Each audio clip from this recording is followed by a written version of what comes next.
The third one is the most important, especially if you live in California. So the first one is you do have to... My name is Monique Powers, and I'm a self-publisher and a licensed esthetician with a cosmetology and manicuring license. In 2020, I closed both of my studios and moved into a custom-built van I named Azalea. Take a peek at my version of van life.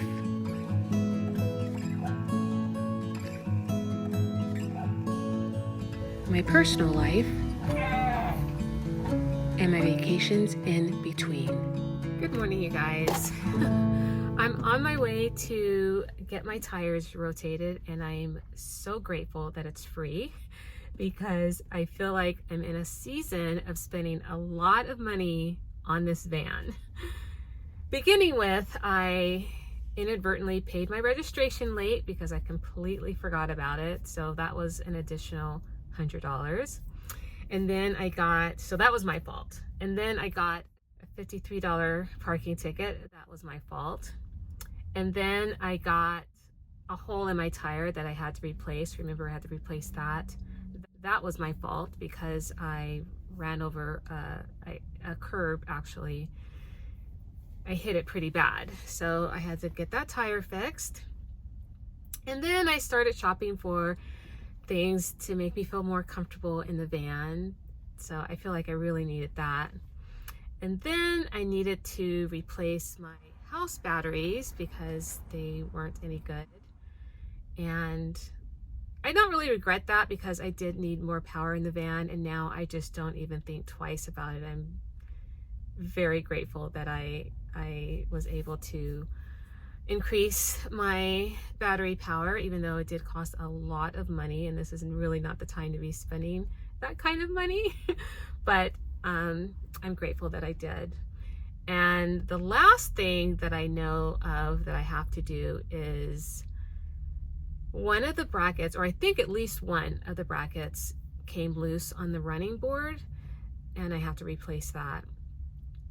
And I can't believe how much things have gotten to be so expensive. Like, I bought this, okay, so I got the van 5 years ago, and I purchased an aftermarket running board because I wanted a wider one, and I think the one I have is about 8 inches wide, I believe.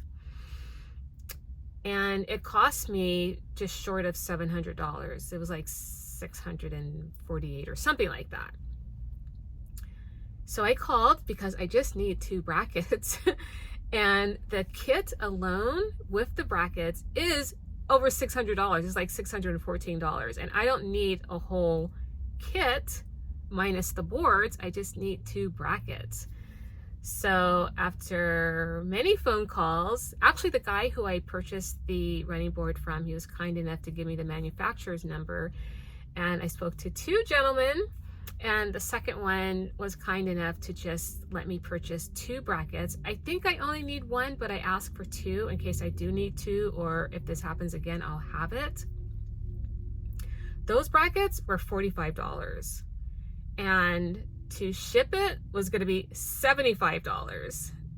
And that was FedEx. There was no other way that he was going to ship it because of the size of the package. And I think that's the only way they ship out stuff, is FedEx. So yeah, so that cost me like $153 or something like that. But it's something that I have to get because the running board is loose, and I thought it was always like that, and that it just like was just kind of giving into the weight when someone stepped on it, not knowing that I was probably in danger of losing another bracket or the running board, falling off. So there's no way to avoid that. So I went ahead and purchased it, and I think that's it. So I think everything was a necessity, including the table that I got, the little briefcase-like table, and the ottoman. I think just for my sanity, that was a necessity. That was a need that I needed.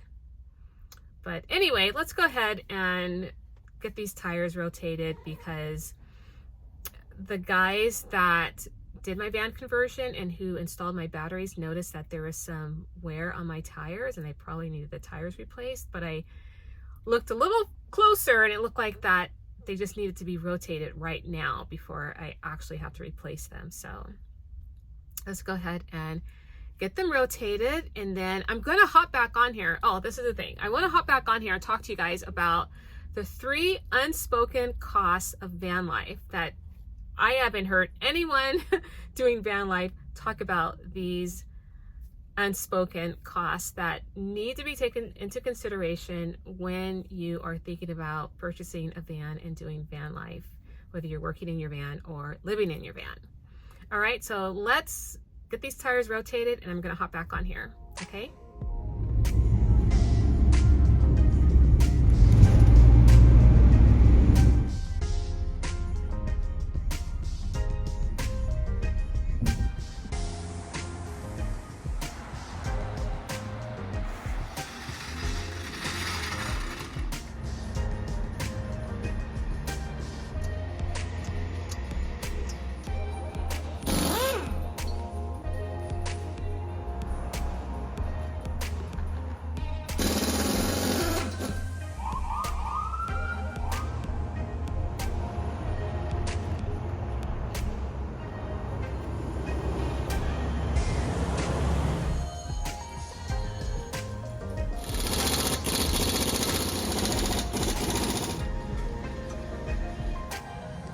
Guys, is this 9 years of rust that I'm going to try and clean off?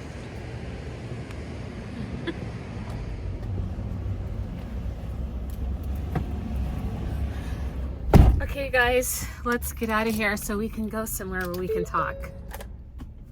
All right, so I just pulled up in front of Sprouts because I just been in the mood for balsamic vinegar dressing.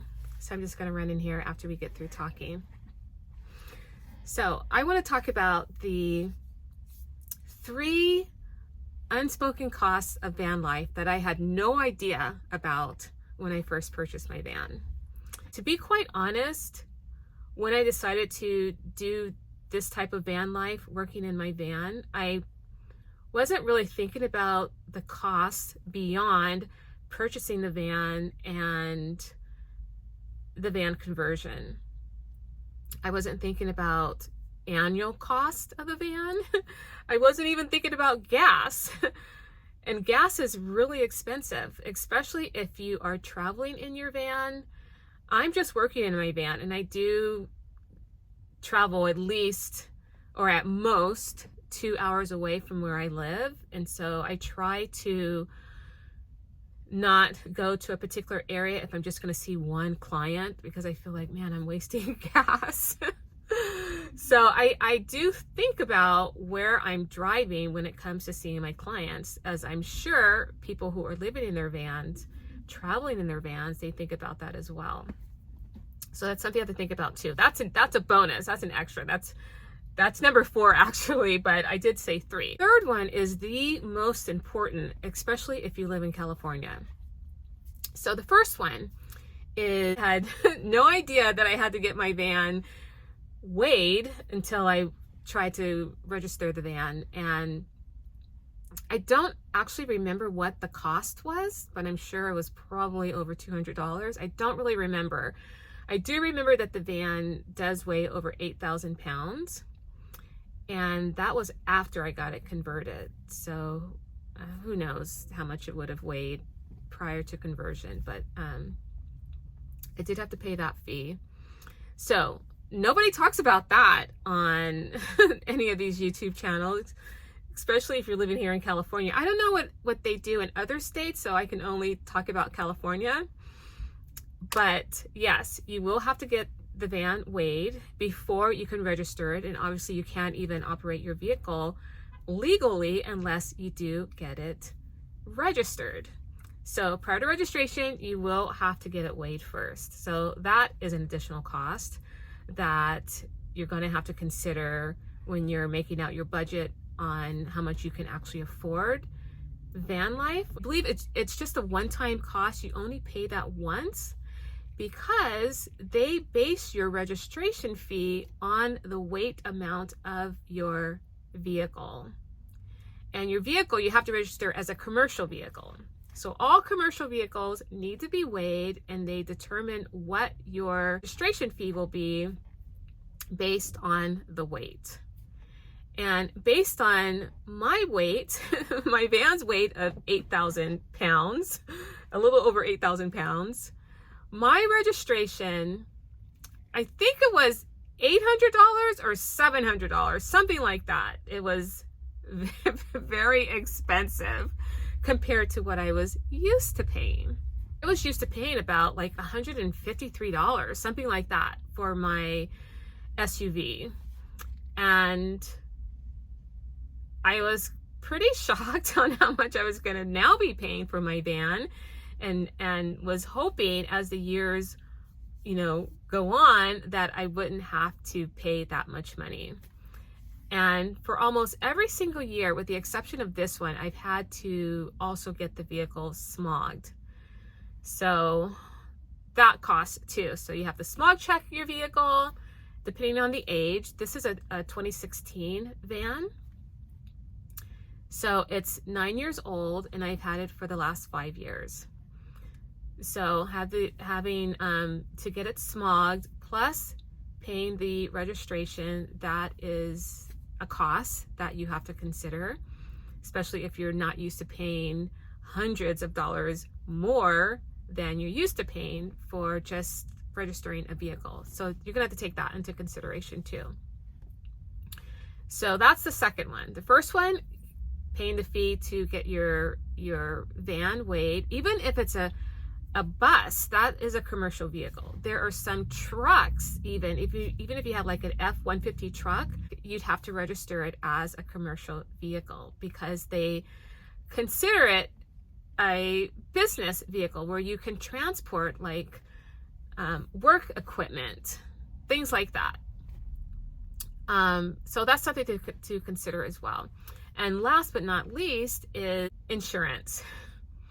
If you're in California, this is something that you have got to consider before you purchase a van or a bus or an RV. Who is going to insure it? Because a few years ago, a lot of insurance companies pulled out of California. And so there's only one company that is still insuring these types of vehicles. And when a lot of companies left California, my current insurance company raised my rates by 50%. And they could, because where was I going? I was forced to continue to use them.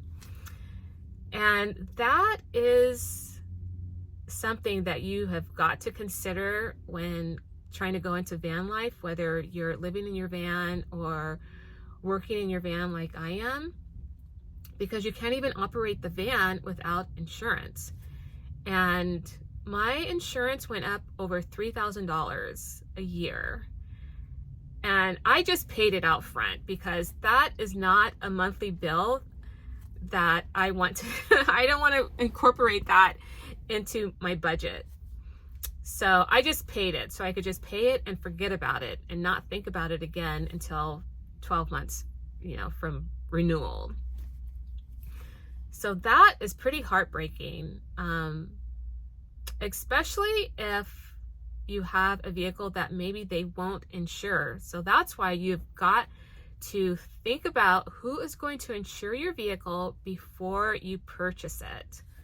That is huge, because especially if you're here in California, I don't know what it's like in other states that have potentially or have just pulled out and said, we're not going to insure it, these type of vehicles in this state anymore. So that's something to think about. Even if you're thinking about purchasing a house, this is completely off the subject.